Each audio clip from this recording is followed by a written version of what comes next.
فاعوذ باللہ من الشیطان الرجیم بسم اللہ الرحمن الرحیم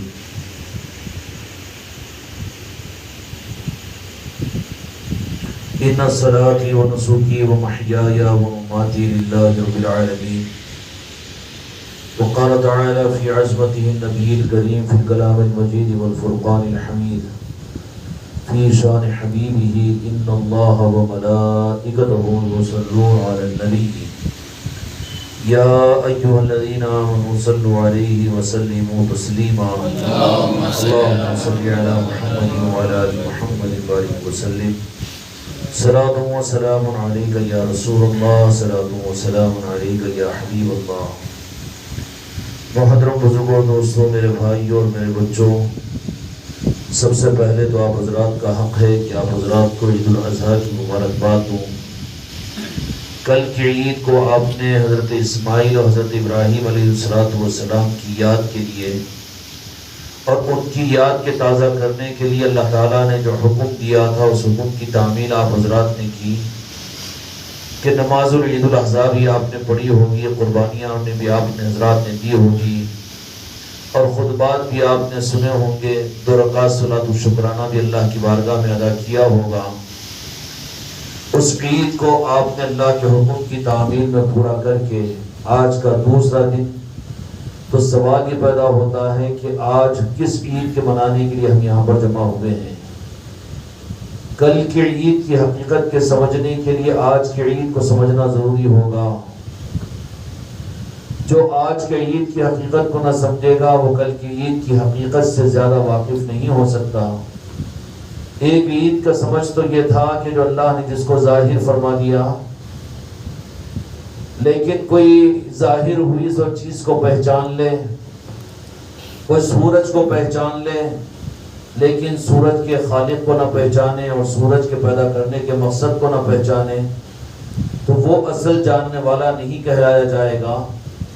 اسی طریقے سے کل کی عید نے عام مسلمانوں نے بھی اہتمام کیا، دیہاتوں میں، شہروں میں، ہر ملک کے اندر میں لوگوں نے عید الاضحیٰ کو منایا اللہ کے حکم کی تعمیل میں، اور امت نے بنایا میرے آقا کے حکم کی تعمیل اور ارشاد میں۔ لیکن آپ اور ہم یہاں پر جو جمع ہوئے ہیں ایک اور دوسری عید کے لیے جمع ہوئے ہیں، ورنہ یہ جمع ہونا اگر عید کا عنوان نہیں ہوتا تو پھر عید کے دن عید کی خوشیوں ہی کا حق یہ ہوتا ہے کہ عید کی خوشیاں منائیں۔ لیکن اہل خانقاہ محمدی جو دوسرے دن سے عیدوں کے سلسلے کو چلا رہے ہیں، واقعیتاً اگر ان عیدوں کو پہچانو تو پھر وہ عید اصل میں پہچانی جائے گی۔ اور اسی حقیقت کو سمجھانے کے لیے اللہ تبارک و تعالیٰ نے اپنے بندوں کو اور اپنے ایمان والوں کو میدان مینا میں بلایا اور میدان عرفہ میں بلایا اور مزدلفہ کے اندر میں بلایا، صفا مروہ کی پہاڑیوں پر دوڑایا۔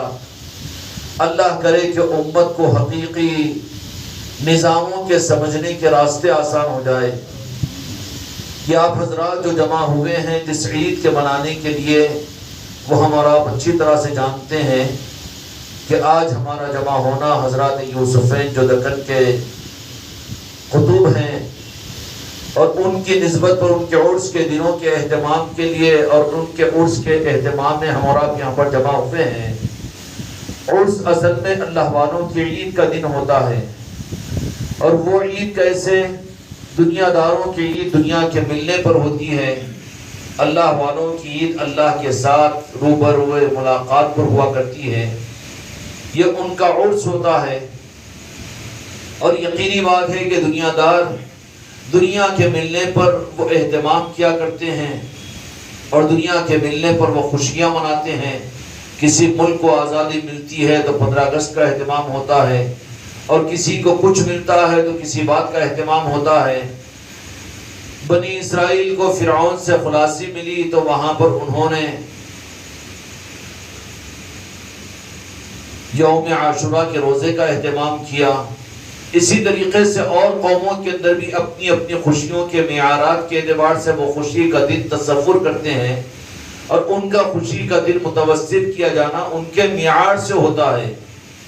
لیکن اے خانقاہ محمدی والو، تمہارا کیا معیار ہے کہ تم نے تو اللہ کے حکم کو پورا کر کے اور میرے آقا کے ارشاد کی تکمیل عید الاضحیٰ کی صورت میں کرنے کے بعد آج کس عید کے لیے یہاں پر تم کو جمع کیا گیا اور تم کو عید کے لیے یہاں پر کیوں بھیجا گیا اور یہاں پر کیوں آئے ہو؟ آج عید اسماعیل اور عید ابراہیم اور عید الاضحیٰ کی بنیاد پر نہیں، وہ تو عید گاہوں میں جمع ہوئے، وہ تو مسجدوں میں جمع ہوئے۔ اللہ تعالیٰ ان عیدوں کے ان اہتمام کو بھی بے اختیار قبول فرمائے، لیکن یہ جس عید کے لیے جمع ہوئے ہیں وہ اللہ کے انبیاء اور نبیوں کے عید کے دیے ہوئے عید کو نہیں، بلکہ نبیوں کے بعد میں اب جو قیامت تک جو نظام چلے گا وہ اولیاء کا نظام چلے گا۔ گزشتہ کی محفلوں نے آپ بڑی تفصیل کے ساتھ میں ان خوش نصیب بندوں نے اس کو سنا بھی ہوگا، بار بار سنا بھی ہوگا کہ اب قیامت تک کے لیے میرے آقا کے خاتم النبیین ہونے کی وجہ سے اب نبوت کے نظام کے ذریعے سے دنیا میں حق ظاہر نہیں ہوگا، نہیں چلے گا، بلکہ نبوت کو ولایت کے نظام میں منتقل کر دیا گیا۔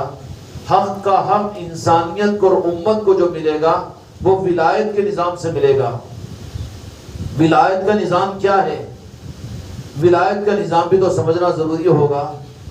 نبی تو اللہ کے منتخبہ بندے ہوتے ہیں اور نبی اس بات کے پابند ہوتے ہیں کہ اللہ جتنا حکم دے اس کو پورا کرے۔ اس لیے نبیوں کا کام، نبیوں کو جن کو اللہ نے جو کام حوالے کیا وہ کام پورا کیے، وہ کہ کسی نبی کو قوم کے لیے، کسی ایک خاندان کے لیے، کسی ایک گھر کے لیے، کسی ایک ملک کے لیے نبیوں کو نبوت کا کام کا نظام الگ الگ اللہ تعالیٰ نے دیا۔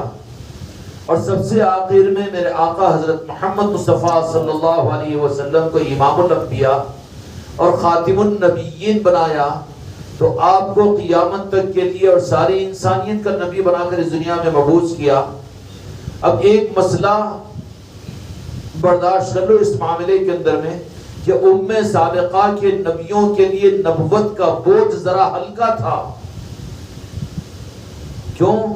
کہ جتنا وزن میرے آقا کے قیامت تک کی نبوت کا میرے آقا کو دیا گیا اور قیامت تک کی انسانیت کے لیے اللہ تبارک و تعالی نے نبوت آپ کو عطا فرمائی، سمجھ میں آ رہی بات؟ تو کتنا بڑا وزن ہے جو کوئی دوسرا نبی برداشت ہی نہیں کر سکتا تھا، لیکن میرے آقا وہ آقا ہیں کہ اللہ تبارک و تعالیٰ نے آپ کو اتنی نوازش اور اتنی عطا فرمائی ہے کہ آپ نے اس کو اپنی ذات پر قبول کیا اور قیامت تک کی انسانیت کی نبوت کو آپ نے قبول کیا۔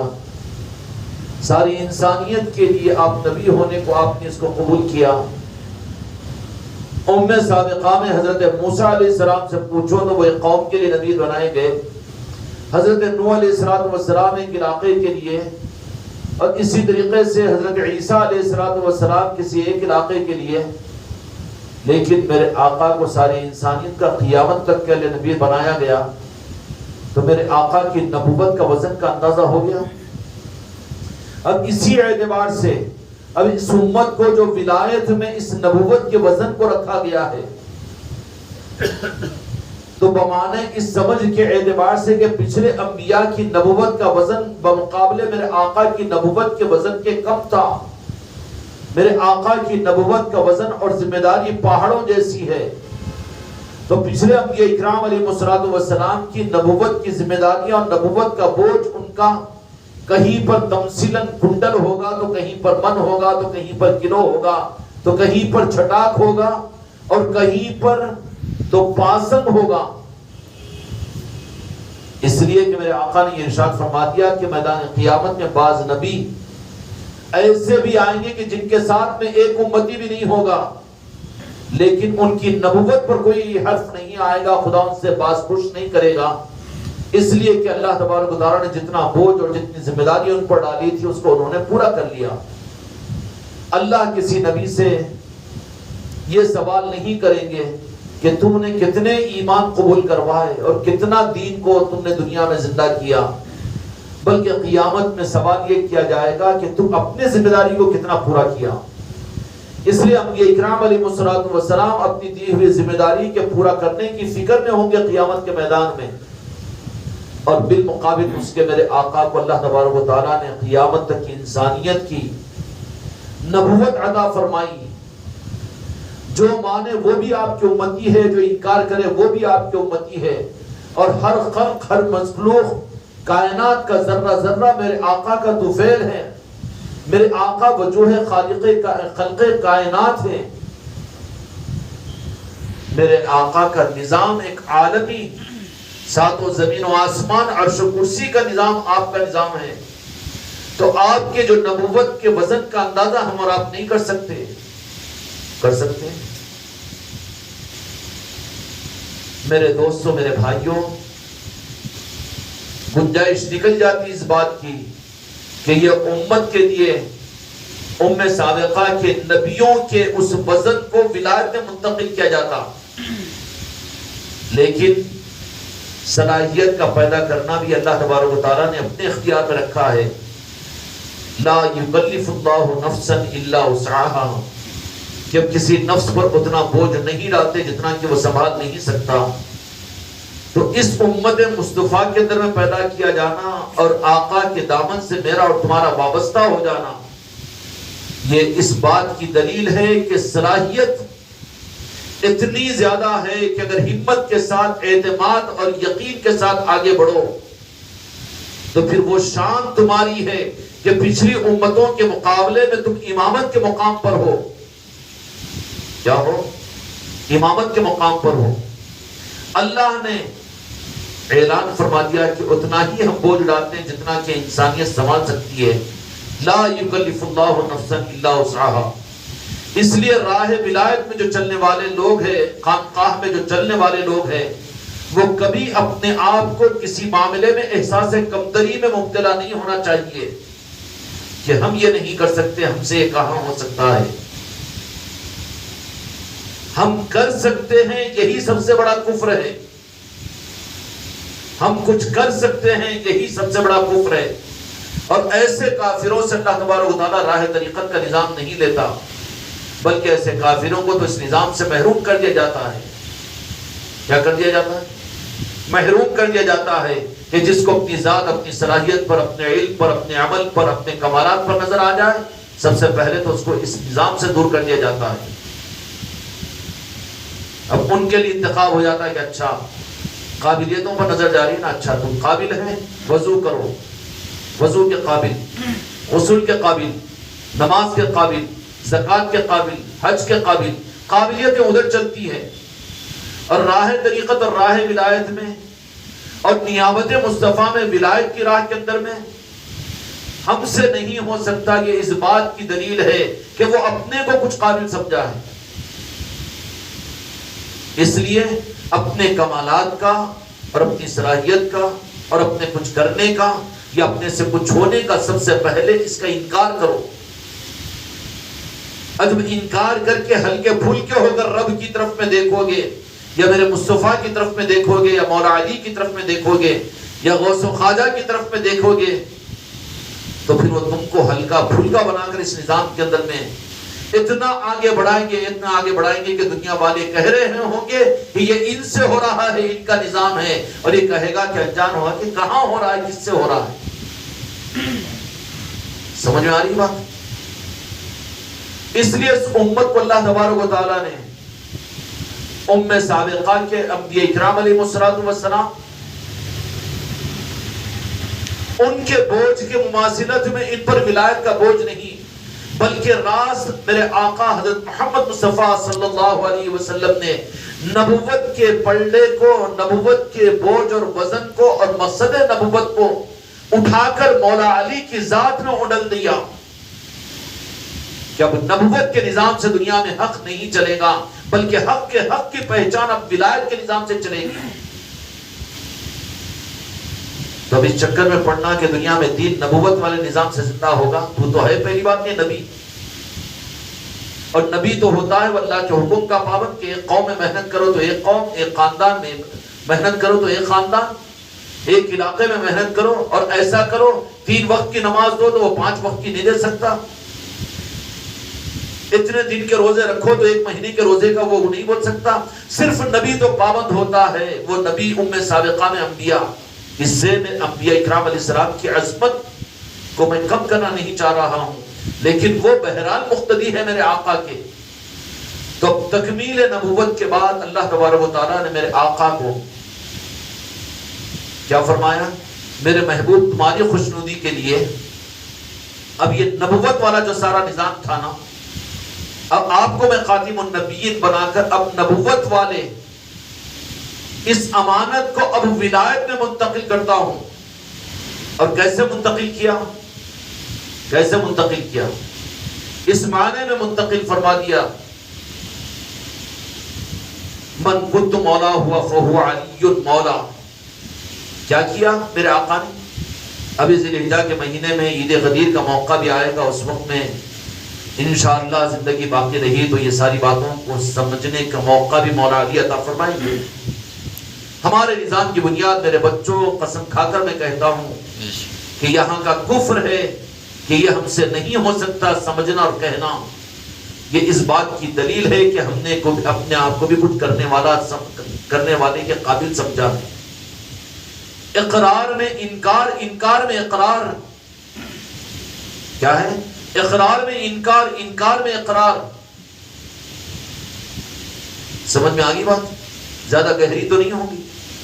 اس لیے بہت کچھ ہو سکتا ہے، بہت کچھ، کیونکہ کر ہم نہیں سکتے لیکن لیا سب کچھ جا سکتا ہے. اور یہ اگر صلاحیت نہیں ہوتی تو یہ نسبتیں نہیں دی جاتی. اور بالخصوص 15ویں صدی کے اندر میں خانقاہ محمدی کے ساتھ میں یہ نسبت ہم کو تم کو نہیں ملتی. جب ملی ہے تو اس کا مطلب یہ ہے کہ بہت کچھ ہم سے لینے والے لینے کا ارادہ رکھ کر اس نظام میں جوڑے ہیں. اب جب ان کی کرم فرمائیوں سے ہم کو ان نظاموں کے ساتھ میں جوڑ دیا گیا اور وہاں پر ہم یہ سمجھے کہ ہم سے کیا ہو سکتا ہے، ہم کیا کر سکتے ہیں، تو یہ اقرار کر رہا ہے کہ میں اپنے آپ کو کرنے والا سمجھ رہا ہوں. اس کفر سے دور ہونا پڑے گا. کلمے کی ترتیب پر اپنا انکار کرو. لا الہ نہیں ہے الا اللہ، اللہ کی ذات ہے. تو میں کچھ نہیں کر سکتا لیکن بہت کچھ میری ذات سے لیا جا سکتا ہے. میری ذات سے مجھ کو اتنا لیا جا سکتا ہے. میں بھیک مانگوں گا، خیرات مانگوں گا. اور کیا خیرات مانگوں گا؟ کہ میری پیری مریدی بہت چلے، یا میری خانقاہیں بہت چلے، یا میرے بیانات خوب چلے، میری نعتیں میری منقبتیں بہت چلے، میرے لنگروں کے نظام بہت چلے، خانقاہیں ہزاروں قائم ہو جائے. یہ بھی ان لائنوں کے اندر میں ادھوری منزلیں ہیں. بلکہ اصل منزل کیا ہونا چاہیے ہر مرید اور ہر خلیفہ کی؟ کیا ہونی چاہیے؟ اصل منزل یہ ہونی چاہیے کہ پوری زندگی کا صدقہ اور پوری زندگی کو قربان کر کے، زندگی کے سامنے تو آل اولاد، بیوی بچے، مال اسباب تو نہیں آتے ہوگے نا، جانی اثر ہوتی ہے نا. میری جان کو بھی میں دے دوں گا تاکہ میرے آقا کی ایک مسکراہٹ مجھے مل جائے. کیا مل جائے؟ اس منزل کے سامنے تو کوئی منزل نہیں آئے گی نا. نہ وہاں پر استقبال آئے گا، نہ لوگوں کی قدم بوسی آئے گی، نہ لوگوں کی عزت آئے گی، نہ لوگوں کی ذلت آئے گی. اس طرف میں تو رخ ہی نہیں ہوگا اس کا. جب ایسا کہ لا الہ الا اللہ، کہ میں نہیں کر سکتا، نہیں، ایسی بات نہیں، ایسی بات نہیں. اگر نہیں کر سکتا، میں نہیں کر سکتا، صحیح ہے، اپنی ذات کی نفی ضرور کر رہا ہے، لیکن اس بات کس بات کا ہے، اقرار کس بات کا ہے کہ جب میرے آقا کی غلامی کا نظام مجھے نصیب ہو گیا تو پھر مجھ سے بہت کچھ ہو سکتا ہے. مجھ سے کیا نہیں ہو سکتا؟ مجھ سے پنجتن پاک کے نظام کو دنیا میں بڑھانا ہو سکتا ہے. مجھ سے تمام اولیاء کی یادیں ہو سکتی ہے. مجھ سے مولا علی کی خوشنودی ہو سکتی ہے. مجھ سے پنجتن پاک کی عظمتیں دنیا میں ظاہر ہو سکتی ہے. مجھ سے غوث و خواجہ کے نام دنیا میں لیے جا سکتے ہیں. اور مجھ سے اس گمراہیت کے ماحول میں اندھیروں میں روشنی کا چراغ میں بن سکتا ہوں. مگر اپنی ذات کے انکار کے ساتھ میں اس بات کا یقین اور یقین، یہ ہے سپاہیانہ شان. میں اپنے ہر مرید اور ہر خلیفہ کے اندر میں یہ سپاہیانہ شان دیکھنا چاہتا ہوں. بزدلی تو مایوسی تو موت ہو جائے گی. احساس کمتری میں مبتلا نہیں ہونا، کیونکہ کوئی اور مقاصد تمہارے اور ہمارے نہیں ہیں. مقاصد لوگوں کو جمع کرنا، لوگوں کو متوجہ کرنا، یا سروں کا گننا ہوتا تو مشکل ہوتی تھی تمہاری. اور اللہ یہ نہیں پوچھے گا کہ کتنا کیے، یہ پوچھے گا کہ تم نے اپنا کتنا حق ادا کیا. اس لیے انبیاء بالکل بری ذمہ ہوتے اس معاملے کے اندر میں. اس لیے بعض نبی تو ایسے ہوں گے جن کا ایک امتی بھی نہیں ہوگا، لیکن وہ نبوت کی اس ذمہ داری کے پورا کرنے میں خدا کی بارگاہ میں ناکام نہیں قرار دیے جائیں گے.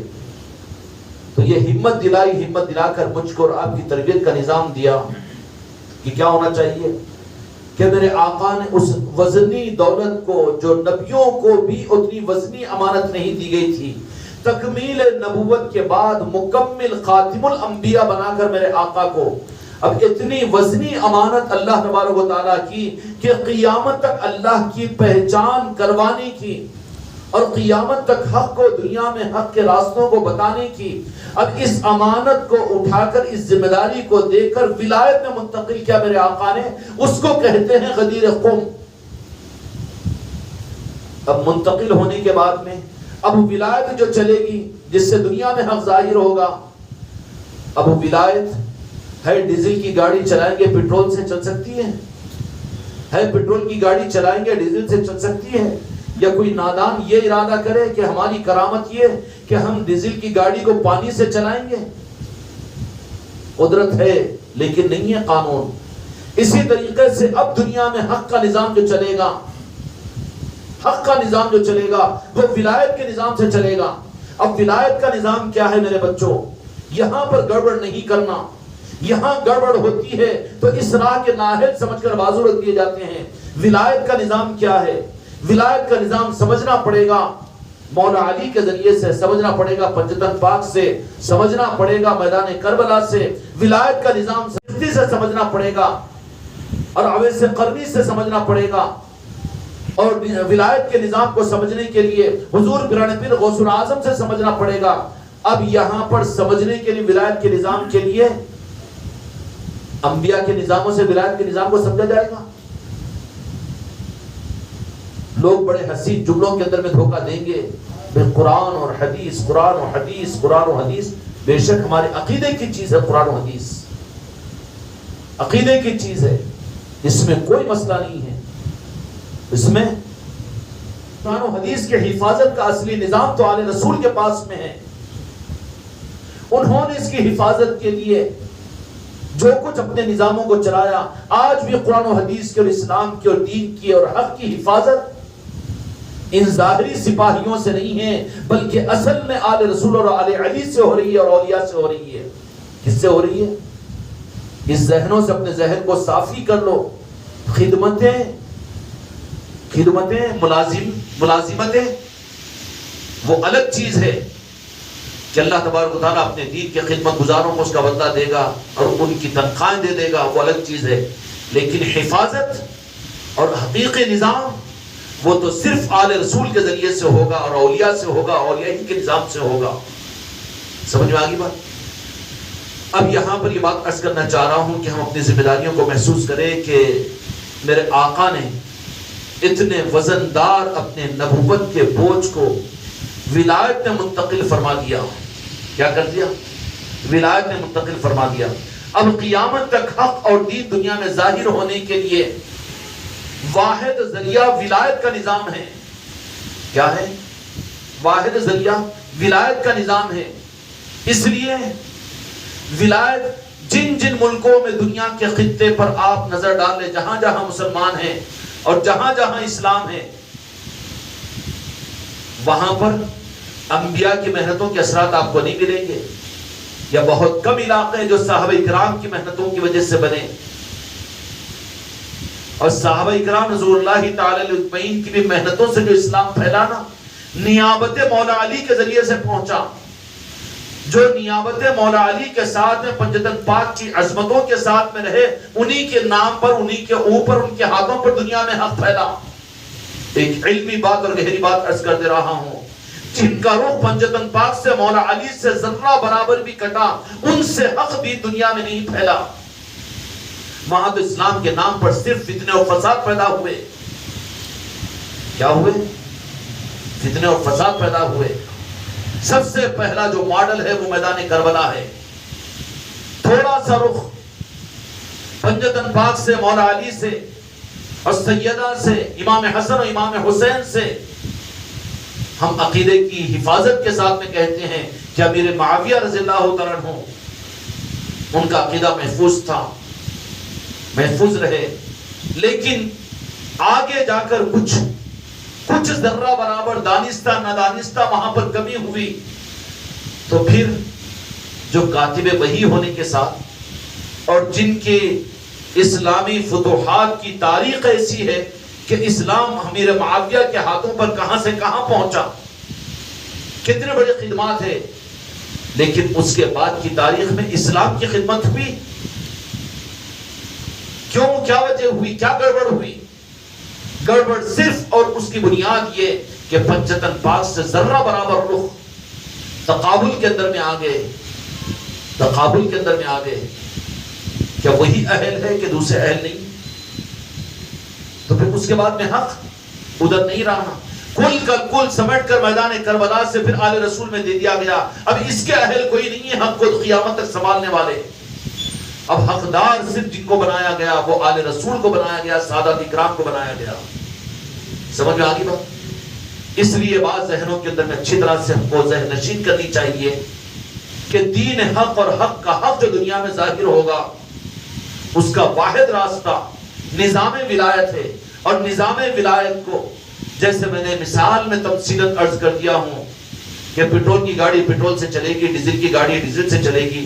نبوت یہ پیٹرول کا نظام تھا، مثالاً تفصیلاً اللہ اور میرے آقا اس کو مثال کو قبول فرمائے، معاف فرما دے مجھے اگر کمی اور کوتاہی ہو۔ نبوت بے شک کوئی صحابی نبی نہیں، نبی کے مقام تک نہیں پہنچ سکتا، اور ہمارا عقیدہ اہل سنت والجماعت کا یہ ہے اور غلامان اولیاء کا یہ ہے کہ دنیا کے تمام اولیاء مل کر کسی ادنا صحابی کے مقام تک نہیں پہنچ سکتے۔ بالکل محفوظ ہے ہمارا عقیدہ، ہمارا عقیدہ دکانوں کا بکری مال نہیں ہے، ہمارا عقیدہ تو وہ عقیدہ ہے جو حضور غوث الاعظم کا عقیدہ ہے، ہمارا عقیدہ تو وہ عقیدہ ہے جو تمام صحابہ اکرام کا عقیدہ ہے، ہمارا عقیدہ تو وہ عقیدہ ہے جو خواجہ خواجگان کا عقیدہ ہے۔ یہ کتابوں کا، صفوں کا، مسلکوں کا، جماعتوں کا عقیدہ نہیں ہے۔ جب ہمارے عقیدے میں یہ بات ہے کہ تمام اولیاء مل کر ایک ادنا صحابی کے مقام تک نہیں پہنچ سکتے تو مسئلہ ہی چاپٹر ہی کلوز ہے، نہیں ہے۔ اب یہ چیز ثابت ہو جانے کے بعد میں اب وہ انبیاء کا معاملہ تو تھا، یقیناً وہ جو نبوت کا نظام چلا وہی آتی تھی، اللہ کا راست حکم ان پر آتا تھا، اور پھر وہ پیٹرول کی گاڑی تھی، پیٹرول کے ذریعے سے چلتی تھی، وہی بند ہو چکی ہے۔ اب ڈیزل کی گاڑی میں اگر آپ پیٹرول ڈال دو نہیں چل سکتا نا، اور ایسے ہی ڈیزل کی گاڑی میں پیٹرول ڈالو تو نہیں چل سکے گا نا۔ تو اب جو حق چلے گا قیامت تک وہ صرف اور صرف اولیاء کے نظام سے چلے گا۔ اب اولیاء کے نظام میں اگر آپ نے ڈیزل کی گاڑی میں پیٹرول ڈالنے کی جسارت کی کہ قیمتی ہے، قیمتی ہوگا اس کی اپنی جگہ، لیکن اس گاڑی کے انجن میں ڈالو تو بے قیمت بن جائے گا، نکال کر پھینکنا پڑے گا۔ ایسے ہی ولایت کے نظام سے دنیا میں حق چلے گا۔ اب ولایت کے نظام کو دیکھنا پڑے گا کہ اولیاء کے نظام میں مولا علی کا کیا نظام رہا، پنجتن پاک کا کیا نظام رہا، سیدنا سرکار جنید بغدادی کا کیا نظام رہا، اور کل اولیاء غوث و خواجہ کا کیا نظام رہا، اور پھر خواجہ خواجگان سے لے کر جو اولیاء کا نظام قیامت تک چل رہا ہے، چلتا رہے گا، ان کا کیا نظام۔ تو ہمارے لیے تو اصول اور ہمارے لیے اسلوب، ہمارے لیے نمونہ، اور ہم اپنی نظام اور اپنی نظاموں کو چلانے کے لیے ہم کو کیا چاہیے؟ نظام ولایت چاہیے۔ اور یہ نظام ولایت صرف ہمارے لیے نہیں بلکہ حق دنیا میں حق کا جو ظاہر ہوگا نظام ولایت سے حق حاصل ہوگا، حق ظاہر ہوگا۔ اب یہ ذمہ داری ان کے ماننے والوں کو، اولیاء سے نسبتوں کے رکھنے والوں کو، اور اس اعتبار سے جن کو منتخب کر کے جن کو ذمہ داریاں دی گئی ہے، انتخاب ہوتا ہے، ان کا منتخب کیے جاتے ہیں، سلیکشن ہوتا ہے، اور انہی کو توفیق دی جاتی ہے کہ وہ بیت و سلوک کے راستے پر چلے، مرید بنے، اور خانقاہوں کا نظام ان کو دیا جائے، آستانوں سے ان کو جوڑا جائے، پنجتن پاک کی محبت ان کے دل میں ڈالی جائے، آل رسول کی محبت ان کے دلوں میں ڈالی جائے، کل اولیاء کے ساتھ کا انس اور محبت ان کے اندر پیدا کی جائے۔ جن کو منتخب کیا جاتا ہے ان کو یہ چیزیں دی جاتی ہے۔ اب وہ منتخب ہے کس مقصد کے لیے؟ اپنی جنت و جہنم کے لیے، یا لوگوں میں دین زندہ کرنے کے لیے، نہیں، اپنی ذمہ داری کے پورا کرنے کے لیے ان کو یہ چیزیں دی جاتی ہے. کیا دی جاتی ہے؟ نظام ولایت کے سلیقے دیے جاتے ہیں، نظام ولایت کے وہ اسباب دیے جاتے ہیں. اب ہو تو نظام ولایت، نام تو اس کا لیا جائے، نام تو غوث و خواجہ کا لیا جائے، نام تو خانقاہوں کا رکھا جائے، نام تو پیری مریدی کا رکھا جائے، اور اصول چلائے ادھر کے نبیوں اور انبیاء اکرام علیہ السلام کے، تو ڈیزل کی گاڑی میں پیٹرول کا ڈالنا ہوگا نا. اس لیے ہمارے لیے اصول جو رہیں گے ہمارے چلنے اور حق کے چلانے کے لیے راہ ولایت کے اصول ہوں گے. اب راہ ولایت کے اصول کیا ہے؟ کہ سب سے پہلے تو یہاں پر ہر انسان سے محبت کی جائے، نفرتیں ہمارے پاس میں نہ ہوں، اور جو کچھ بھی ہے اپنے پاس میں بھوکوں کو کھلانا، ننگوں کو پہنانا، پریشان حالوں کی مدد کرنا، بیماروں کی عیادت کرنا، یہ اخلاق حسنات ہے، یہ اولیاء کے نظام ہے.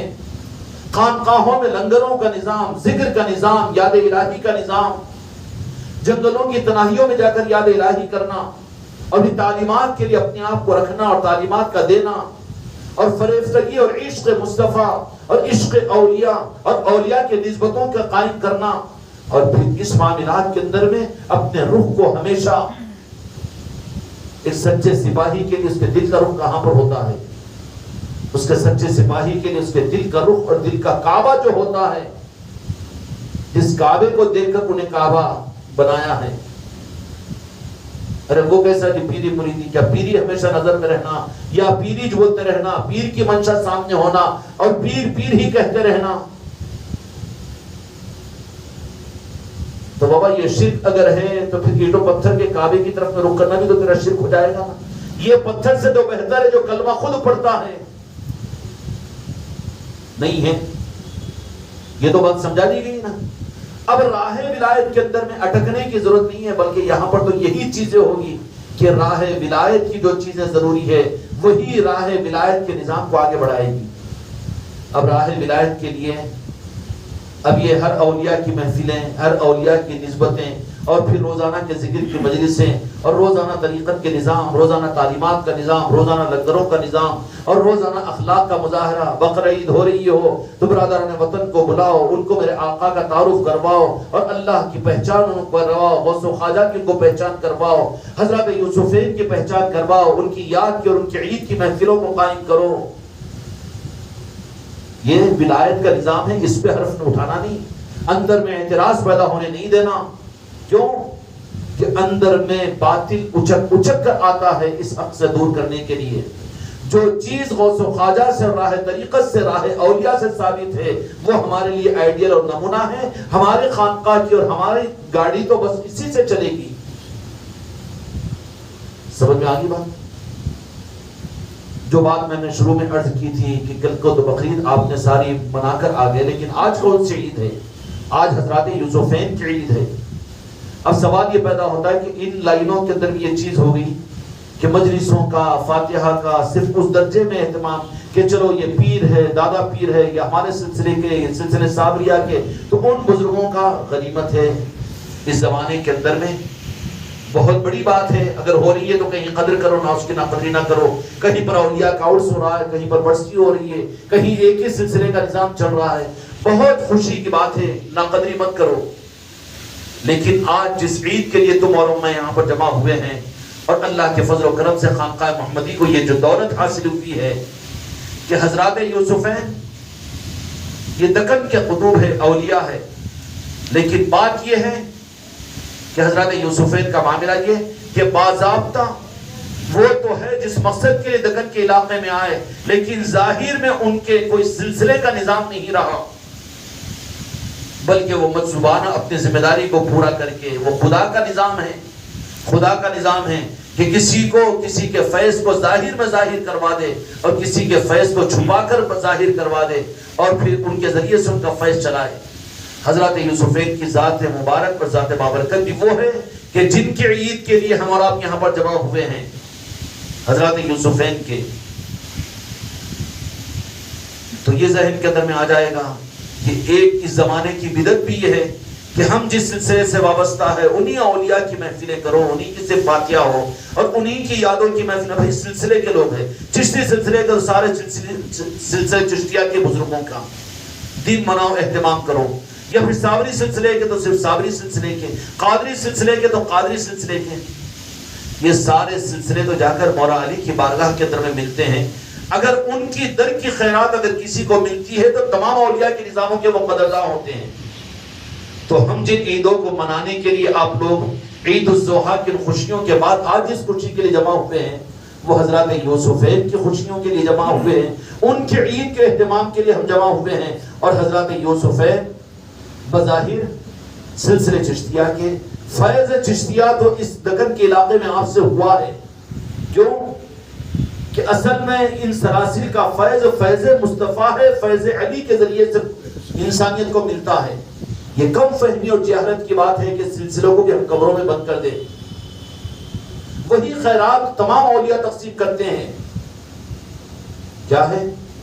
نارائن پاک مصطفیٰ ہی کے خیرات اولیاء تقسیم کرتے ہیں، اس میں تو کوئی دو رائے نہیں ہے.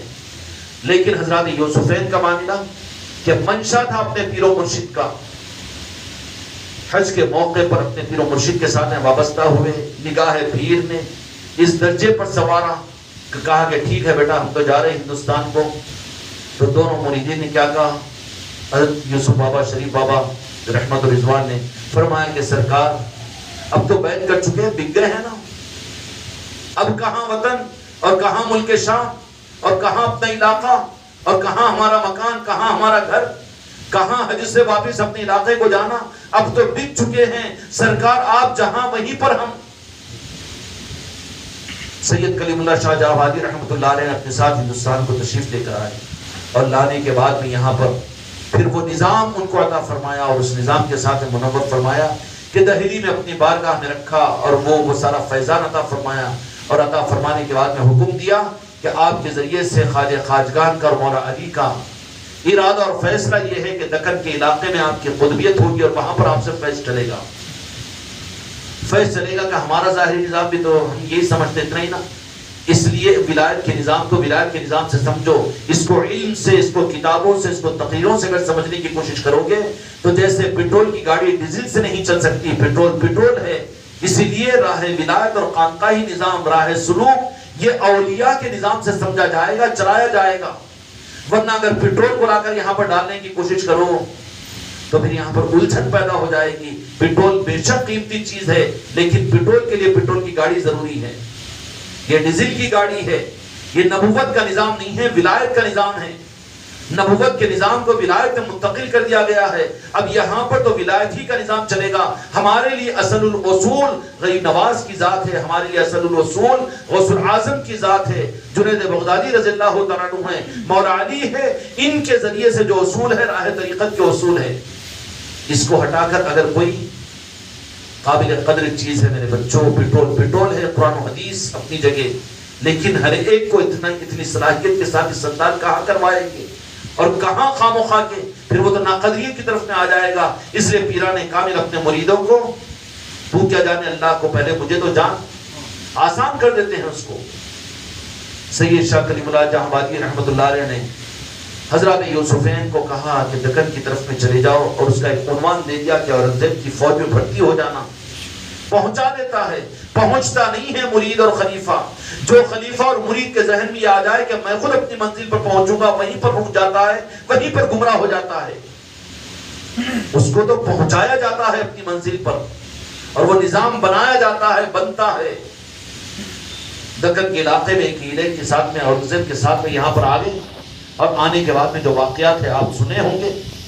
حضرات یوسفین کی پرسوں بھی مجلس ہوئی، اس سے پہلے بھی خانقاہ شریف میں بھی مجلس ہوئی. ساری تفصیلات کو آپ حضرات نے سنائی ہوگا، بہت کچھ دہرانا مقصود نہیں ہے.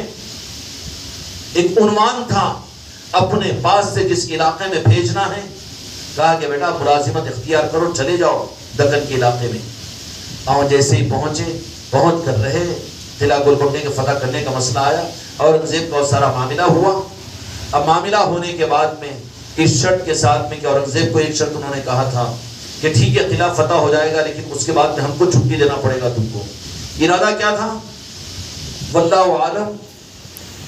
وہ جانے بے ادبی ہو تو حضرات یوسفین مجھے معاف فرمائے، لیکن سمجھنے اور سمجھانے کے لیے اپنے بچوں کو عرض کر رہا ہوں کہ یہاں سے فارغ ہوں گے، یہاں تک کی ذمہ داری تھی، پھر جائیں گے کہ مکے کو چھوڑ کر اپنے وطنوں کو چھوڑ کر جس سید کلیم اللہ شاہ جہاں رحمت اللہ علیہ قادری سلسلے کے وہ بزرگ ہے انہی کے پاس میں چلے جائیں گے، اپنی زندگی کو گزاریں گے۔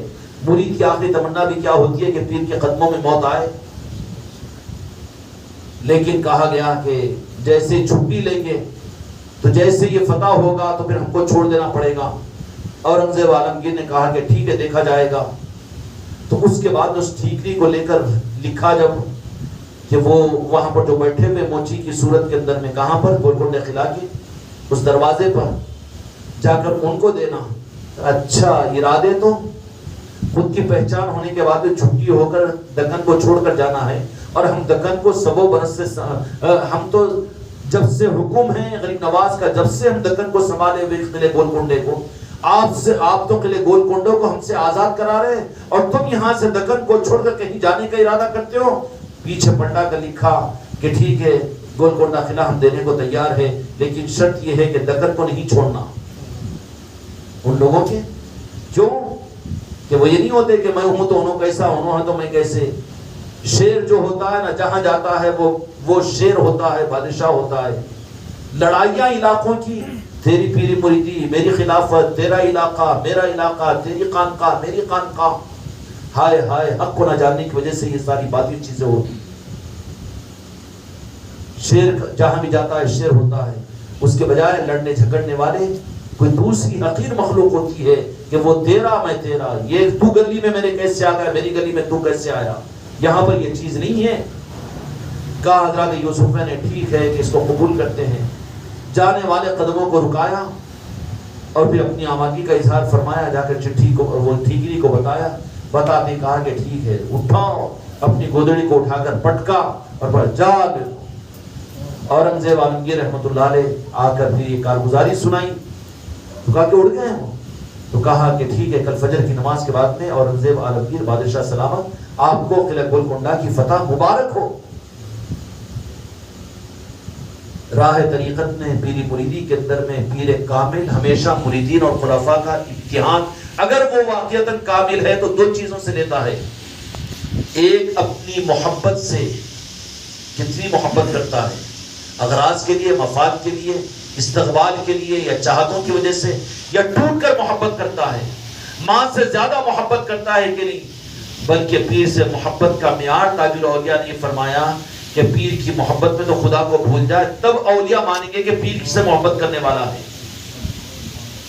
ایک تو امتحان لیا جاتا ہے محبت سے، اور دوسرا اس سے زیادہ سخت امتحان اہل طریقت کا، مریدین اور خلیفاؤں کا جو ہوتا ہے وہ یقین سے لیا جاتا ہے کہ کتنا یقین ہے اس کو۔ جان بوجھ کر اس کو چکر میں ڈالنے کے لیے بات کرے گا، لیکن وہاں پر کامیاب مرید اور خلیفہ وہ ہو جائے گا کہ پیر کہہ رہا ہے کہ یہ دن ہے، دیکھ رہا ہے کہ رات ہے، لائٹیں جل رہی ہے، مرکیوری چل رہا ہے، لیکن یقین کے ساتھ میں کہے گا کہ میرے پیر کے زبان سے اگر یہ دن نکلا ہے ساری دنیا غلط ہے، یہ دن ہے۔ یقین کا امتحان لیتا ہے یہ۔ میرے آقا نے میدان عرفات میں نہیں پوچھا تھا کہ کون سا دن، کون سا مقام، صحابہ نہیں جانتے تھے۔ یہ پہلا درس تھا میدان عرفات کا اہل طریقت کو کہ جاننے کے باوجود بھی کچھ نہ جاننے کا اقرار کرو، اور یقین کے ساتھ میں کرو کہ نہیں، جو آقا فرما دے وہی ہے۔ اس لیے دو امتحانوں کے بارے میں ہمیشہ ہم چوکنا رہے۔ ایک تو محبت کا امتحان لیتا ہے کہ کتنی محبت ہے، حالات بن رہے ہیں، میٹھا میٹھا ہے ماشاءاللہ، دعاؤں کی قبولیت ہے، اور پھر تو محبت حضرت ہے ماشاءاللہ، یہ مفاد پرستی کی محبت ہے۔ اور دوسرا امتحان جو ہوتا ہے وہ یقین کا ہوتا ہے۔ اس راہ میں دولتیں جو کی وہ یقین کی بنیاد پر۔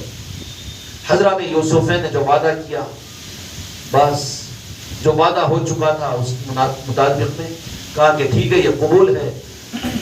قلعہ گولکنڈہ فتح ہو گیا، اور فتح ہونے کے بعد میں اورنگزیب عالمگیر آگے نکل گئے، اور پھر وہ حضرات یوسفین دونوں بھائی ڈھونڈتے ڈھونڈتے نامپلی کے علاقے میں اس مقام پر آئے۔ اس مقام پر دیکھا تو ہاں چوکی تو یہی ہے کہ جہاں پر قیامت تک سجانا ہے۔ ظاہری سلسلے کو نہیں چلایا، کوئی خانقاہ نہیں بنائی، وہاں پر کوئی مرید نہیں کیا، خلیفہ نہیں بنائے، لیکن اولیاؤں کے لیے تو یہ ظاہری اسباب ہے. ان کے فیض کی چوکھٹ جہاں بیٹھ جاتے ہیں وہ نورانی بن جاتی ہے، وہ جہاں نگاہ ڈال دیتے ہیں وہ منور ہو جاتی ہے. حضرت ہاجرہ حضرت اسماعیل کی محبت میں دوڑ لگائی تو قیامت تک لیے صفا و مروہ بن گیا. تو پھر امام الانبیاء کے یہ اولیاء اگر کہیں پر بیٹھ جائے، کہیں پر نظر ڈال دے، پھر ان مقامات کا کیا مقام ہو جاتا ہے.